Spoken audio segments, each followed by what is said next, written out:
রংপুরে শীতে মানুষের মতোই নাকাল হয়ে পড়েছে চিড়িয়াখানার প্রাণীরাও। কাঁপছে হিংস্র পশুসহ অন্যান্য পশু পাখিও। তাই নেওয়া হয়েছে বাড়তি যত্ন বলে জানালেন চিড়িয়াখানা কর্তৃপক্ষ। রংপুর থেকে মাহফুজ আলম প্রিন্সের পাঠানো তথ্যচিত্রে দেখুন বিস্তারিত।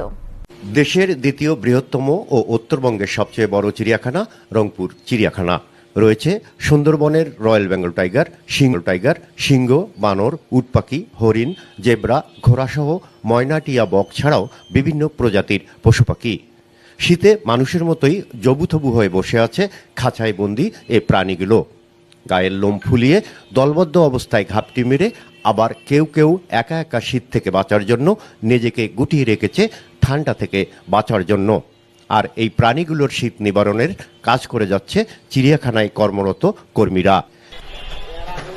হ্যাঁ, খাদ্য ইনশাল্লাহ সঠিক পরিমাণে দেওয়া হচ্ছে, খাদ্য কোনো ত্রুটি হচ্ছে না।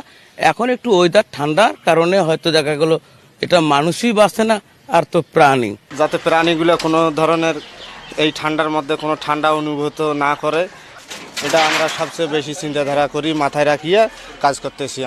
আমরা খাঁচা পরিষ্কার করে জীবাণুমুক্ত রাখার জন্য পটাশ এবং ব্লিচিং ব্যবহার করি। আমরা এদেরকে প্রতিদিন খাওয়াই এবং এদের জন্য শীতের জন্য সুরক্ষা ব্যবস্থা এবং রয়েছে। প্রাণীদের ঠান্ডাজনিত সমস্যা ও শারীরিকভাবে সুস্থ থাকার জন্য দেওয়া হচ্ছে দৈনন্দিন খাবারের সাথে বিভিন্ন সাপ্লিমেন্ট ফুড, জানালেন চিড়িয়াখানার এই কর্মকর্তা।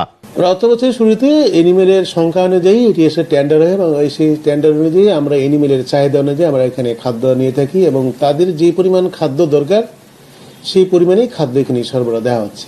শীত মৌসুমে আমরা এই চিড়িয়াখানায় আমরা এনিমেল যেন সুস্থ থাকে সেই জন্য আমাদের ব্যবস্থা নিয়েছি। মানুষের পাশাপাশি সুস্থ থাক এই খাঁচায় বন্দি প্রাণীগুলো।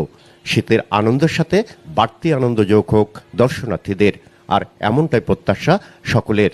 মাহফুজ আলম প্রিন্স, আনন্দ টিভি, রংপুর।